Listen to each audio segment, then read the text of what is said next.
तुम हमें कुछ देना चाहती हो ना, माफी मांगना चाहती हो ना? तुम मेरी बात समझ क्यों नहीं रहे हो? अब तुम्हारी बारी है। ऐसा करो कि तुम परीक्षा मेरा फोन तक नहीं उठा रही, मेरे से बात नहीं कर रही। हमसे दूर चली जाओ। झूठ बोल रही हो तुम। मैं यहाँ से जा रही हूँ। तुम्हारा फोन नहीं उठा रही, तुम दोनों ने मिलकर। क्योंकि शायद मैं आप सबके दरमियान रहने के लायक ही नहीं। धोखा दिया मुझे, धोखा दिया मुझे। आप सबका प्यार मेरे दिल पर बोझ बनता जा रहा है। मेरे धोखा तुम्हें हमने नहीं, तुम्हारी परी जी ने दिया है। यहाँ आने से पहले सब कुछ बिल्कुल ठीक था। बहुत घमंड था ना तुम्हें परी की दौलत पर। वादा करें कि मेरे जाने के बाद मुझ पर दोष क्यों जमा रहे हो? बकवास बंद। फिर सब ऐसे ही हो जाएगा। तुम्हारे आने से पहले हम सब इतने खुश थे। माफ तो आप सब मुझे कर ही चुके। खुशियाँ थी, मोहब्बत थी।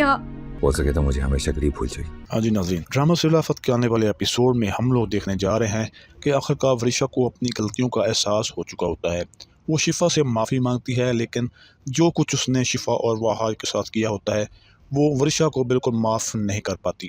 वो कहती है कि अगर तुम चाहती हो कि मैं तुमको माफ़ कर दूं तो तुम हमारी ज़िंदगी से कहीं दूर चली जाओ, क्योंकि तुमने हमें बहुत ज़्यादा दुख दिए हैं। तुम्हारे आने से पहले हम यहाँ बहुत खुश थे। इधर महमूद के सब राज और उसकी बरसों की मेहनत ऐसा ऐसा ख़त्म होती जा रही है, तो वो सारा गुस्सा महक पर निकालेगा कि तू वर्षा को समझा के वो ऐसा ना करे।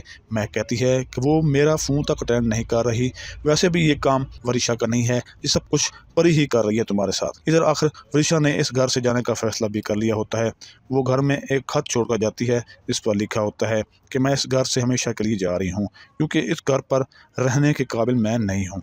मेरा यहाँ आने से पहले यहाँ सब कुछ ठीक चल रहा था, मेरी वजह से आप लोगों को बहुत परेशानियों का सामना करना पड़ा।